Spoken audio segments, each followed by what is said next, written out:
कुमार बिट्टू। हम तोरब समियाना के चौकी छोरब ना धूरा। हम तोरब समियाना के चौकी छोरब ना धूरा। ए हो महारबला ठीके हुरा, महारबला ठीके हुरा। गोरी हो फट जाई पूरा, बॉबी हो फट जाई पूरा, सूगी हो फट जाई पूरा।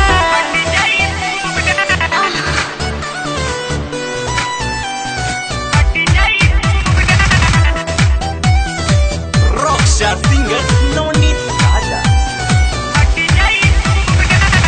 कामा बातेज हमर उड़ाई दे हम गर्दा।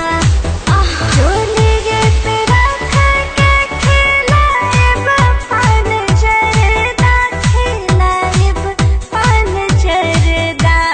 होई बाबू साहेब न रखब अपना पर, अब हम काबू हो।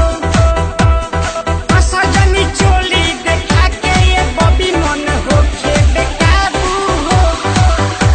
हिलाई के हम झमका जमारत हम ठुमका धैले बाकोरा। हिलाई के हम झमका जमारत हम ठुमका धैले बाकोरा। अच्छा महारबला ठीके हुरा, महारबला ठीके हुरा। गोरी हो फट जाई पूरा, बॉबी हो फट जाई पूरा, सूगी हो फट जाई पूरा, फट जाई